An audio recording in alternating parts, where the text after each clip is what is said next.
February 14. Moses inspects the work.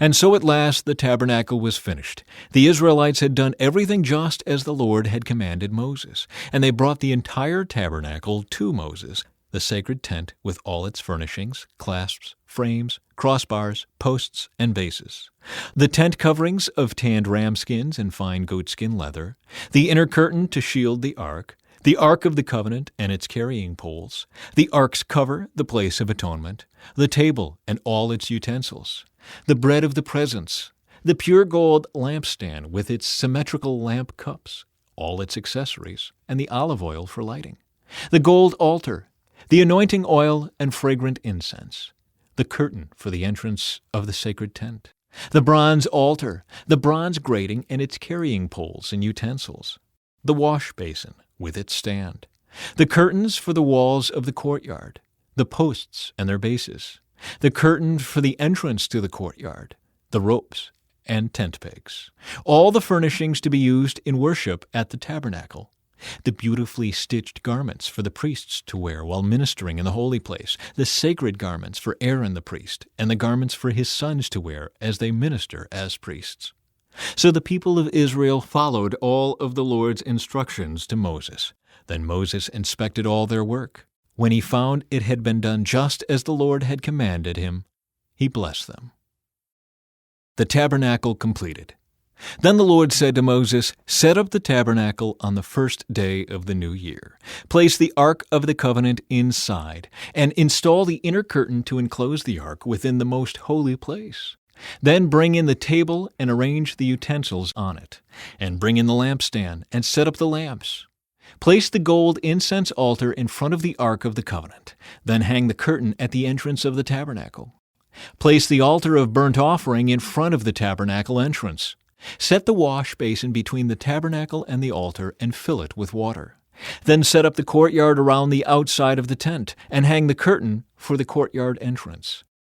Take the anointing oil and anoint the tabernacle and all its furnishings to consecrate them and make them holy. Anoint the altar of burnt offering and its utensils to consecrate them. Then the altar will become absolutely holy. Next, anoint the wash basin and its stand to consecrate them.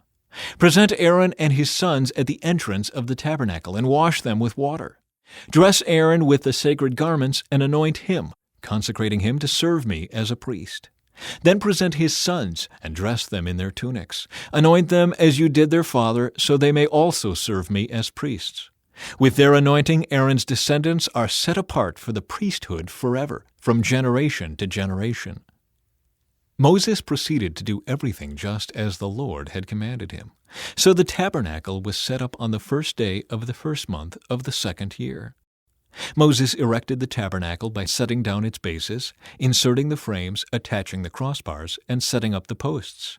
Then he spread the coverings over the tabernacle framework and put on the protective layers, just as the Lord had commanded him. He took the stone tablets inscribed with the terms of the covenant and placed them inside the ark. Then he attached the carrying poles to the ark, and he set the ark's cover, the place of atonement, on top of it. Then he brought the ark of the covenant into the tabernacle and hung the inner curtain to shield it from view, just as the Lord had commanded him. Next, Moses placed the table in the tabernacle along the north side of the holy place, just outside the inner curtain, and he arranged the bread of the presence on the table before the Lord, just as the Lord had commanded him. He set the lampstand in the tabernacle across from the table on the south side of the holy place. Then he lit the lamps in the Lord's presence, just as the Lord had commanded him. He also placed the gold incense altar in the tabernacle, in the holy place, in front of the inner curtain. On it he burned the fragrant incense, just as the Lord had commanded him.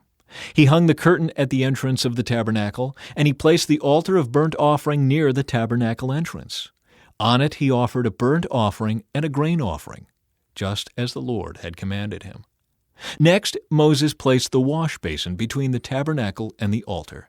He filled it with water so the priests could wash themselves. Moses and Aaron's sons used water from it to wash their hands and feet. Whenever they approached the altar and entered the tabernacle, they washed themselves, just as the Lord had commanded Moses. Then he hung the curtains forming the courtyard around the tabernacle and the altar, and he set up the curtain at the entrance of the courtyard. So at last Moses finished the work. The Lord's glory fills the tabernacle. Then the cloud covered the tabernacle, and the glory of the Lord filled the tabernacle. Moses could no longer enter the tabernacle because the cloud had settled down over it, and the glory of the Lord filled the tabernacle. Now, whenever the cloud lifted from the tabernacle, the people of Israel would set out on their journey, following it. But if the cloud did not rise, they remained where they were until it lifted. The cloud of the Lord hovered over the tabernacle during the day, and at night fire glowed inside the cloud, so the whole family of Israel could see it. This continued throughout all their journeys. On the day the tabernacle was set up, the cloud covered it. But from evening until morning, the cloud over the tabernacle looked like a pillar of fire. This was the regular pattern. At night, the cloud that covered the tabernacle had the appearance of fire. Whenever the cloud lifted from over the sacred tent, the people of Israel would break camp and follow it. And wherever the cloud settled, the people of Israel would set up camp. In this way, they traveled and camped at the Lord's command wherever He told them to go. Then they remained in their camp as long as the cloud stayed over the tabernacle. If the cloud remained over the tabernacle for a long time, the Israelites stayed and performed their duty to the Lord. Sometimes the cloud would stay over the tabernacle for only a few days, so the people would stay for only a few days, as the Lord commanded. Then, at the Lord's command, they would break camp and move on. Sometimes the cloud stayed only overnight and lifted the next morning. But day or night, when the cloud lifted, the people broke camp and moved on. Whether the cloud stayed above the tabernacle for 2 days, a month, or a year, the people of Israel stayed in camp and did not move on. But as soon as it lifted, they broke camp and moved on.